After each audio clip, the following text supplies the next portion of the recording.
اعوذ باللہ من الشیطان الرجیم بسم اللہ الرحمن الرحیم ان فی خلق السماوات والارض، بے شک آسمانوں اور زمین کے پیدا کرنے میں، واختلاف اللیل والنہار، اور رات اور دن کا بار بار آنا،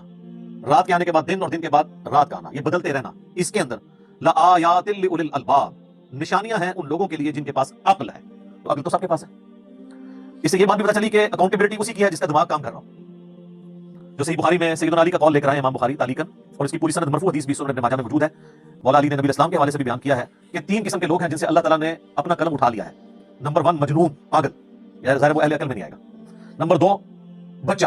جو ابھی بلوغت کی عمر کو نہیں پہنچا، چھوٹی عمر میں، تو ظاہر وہ بھی عقل مند نہیں ہے اس طرح۔ اور نمبر 3 سویا ہوا شخص، نیند کی حالت میں، اللہ تعالیٰ کی طرف سے کوئی گرفت نہیں۔ اگر کسی سے کوئی ایسا معاملہ ہو جاتا ہے تو نیند کی حالت میں بعض اوقات لوگوں کو چلنے کی بھی عادت ہوتی ہے، اسی طریقے سے کسی کو نیند آ گئی، اس دوران اس کی نماز چھوٹ گئی، تو بخاری مسلم دونوں میں حدیث ہے کہ جو شخص بھول جائے یا سو جائے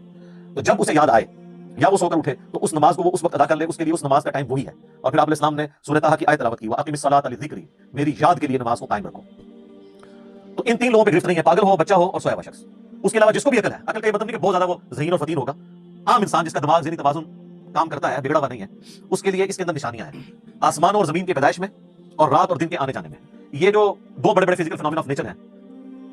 قدرت کے مظاہر ہیں، یہ ہر شخص آبزرو کرتا ہے، چاہے آج کا انسان ہو، آج سے 10,000 سال پہلے کا اسٹون ایج کا کوئی انسان ہو، وہ ان چیزوں کو آبزرو کرتا ہے